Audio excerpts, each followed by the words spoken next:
He stood there in our kitchen, holding a mug that wasn't even his, and said, "I just don't think I'm ready to get married, Mia." The man who had proposed to me in front of 100 people, my family, his family, our friends, was now backing out like he was canceling a dentist appointment. The wedding was in 3 weeks. The dress hung in the next room. Deposits were paid. Guests were flying in. And me? I didn't cry. I didn't throw things. I just smiled, nodded, and said, "Of course, if that's what you want." He looked relieved, like he'd just dodged the bullet. He had no idea that in that moment, I decided to become the bullet. He canceled our wedding, but I let him think that was his choice. So how did we get here? Buckle up, because this isn't your regular breakup story. It's the story of how kindness, stupidity, and a little dark humor can make the perfect cocktail for revenge. It started about 2 years ago in Dallas. I was 29, working as an event planner, and had this silly rule about not dating clients. Then came Brandon. Tall, clean-shaven, rich in that old money kind of way that made waiters remember his name. He was organizing a corporate gala, and I was the planner. He flirted, I ignored it. He insisted, I laughed it off. Then one day, he showed up at my office with a dozen white tulips, the exact flowers my late mom loved. That did it. He was charming, attentive, and always a little mysterious. He talked about his projects, but never gave real details. I assumed it was tech. That's what men in expensive shoes always say when they don't want to admit they do nothing. Anyway, things moved fast. 6 months in, he proposed. It was grand. Rooftop dinner, string quartet, drone footage. Yes, drone footage. And a diamond ring so big it could blind someone during daylight. Everyone said we were the perfect couple. I was finally the girl who had it all. Then came the small cracks. Brandon started working late. He'd leave his phone face down, and when I asked about wedding stuff like guest lists or honeymoon plans, he'd act annoyed. "You're obsessing," he said once, scrolling through his phone. "Just relax and let me handle it." The irony. I ignored the red flags because, love makes you dumb. My friends called me Bridezilla, but truthfully, I was more like bride in denial. I should have known something was off when his best man, Jake, pulled me aside one night after too many beers and said, "You sure he's all in?" I laughed it off. I had to, because facing the truth was scarier than pretending everything was fine. Fast forward to 3 weeks before the wedding. I just finalized the seating chart when I noticed something odd. One of the vendors had emailed Brandon, not me, about a payment. The florist said, "As discussed, here's the revised total for your engagement party refund." Refund. I opened my email. No refund notifications, no vendor cancellations, nothing. Then I logged into the joint wedding account. The balance had dropped by 10 grand, just gone.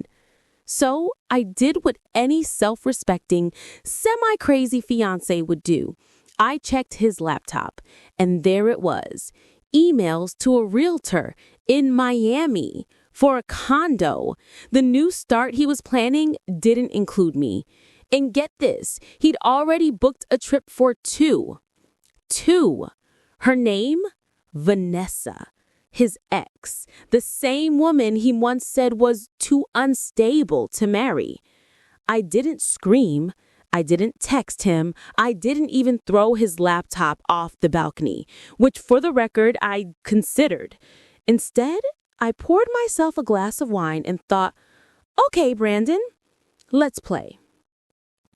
For the next week, I acted normal, sweet, supportive, clueless Mia.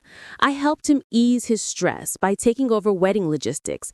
He was thrilled, probably thinking I was too dumb to notice he'd already checked out. But I was taking notes. First, I quietly called all our vendors and switched the payment contact to my name. I canceled the catering, then rebooked it for the same day, same venue, before corporate appreciation dinner. My company owed me a favor anyway. The guests? Oh, just the clients he ghosted for his projects. And second, I returned the dress, not for a refund, but for store credit. Why? Because nothing says moving on like buying yourself a killer outfit using your ex's deposit. And third, my favorite part, I made one tiny change to the wedding website. You know, the one all our guests had bookmarked? Instead of deleting it, I edited it. The date stayed the same, the venue stayed the same. But instead of Mia and Brandon's wedding, it read, Celebration of Freedom, Brandon's farewell party. Formal attire required, no gifts, just closure. I didn't tell anyone, not even my best friend, until the invitations went live. The morning he canceled our wedding, he thought he was in control. He expected tears, drama, maybe begging. Instead, I said, "You're right, Brandon. I think this is for the best." His eyes widened, confused. He mumbled something about still caring about me and needing space. I smiled. "Take all the space you need." He left, smug, probably thinking he'd escaped a lifetime of my wedding stress. Meanwhile, I called my assistant and said, "The party's on." 2 weeks later, Brandon landed in Miami with Vanessa. He probably thought he'd sip cocktails while I licked my wounds. Poor idiot didn't check his email. Because while he was lounging poolside, the venue called him repeatedly about the event in his name. And when he finally checked his inbox, he found a flood of RSVP confirmations from people saying, "Can't wait for your farewell," and "So proud of your courage." He came back furious, of course, showed up at my door demanding to know what I'd done. I looked him dead in the eye and said, "You canceled our wedding, Brandon. I just made sure everyone knew how brave you were about it." The look on his face was pure art. The party was a hit. My clients loved it, my friends toasted to freedom, and the venue manager even offered me a discount for future events. Brandon's reputation? Let's just say being the guy who ditched his fiancé and accidentally hosted his own humiliation gala doesn't play well in Dallas society. And me? I got promoted. Turns out people admire a woman who can turn heartbreak into a PR masterpiece. I never told him that every part of it, the website, the vendors, the timing, had been planned before he broke up with me. I knew he'd chicken out eventually. I just made sure his cowardice had a front row audience. Was it petty? Absolutely. Was it satisfying? You have no idea. So that's how I let the man who canceled our wedding walk straight into his own public farewell party, and believe me, it was better than therapy. What do you think? Was that too far? Or just the right dose of poetic justice?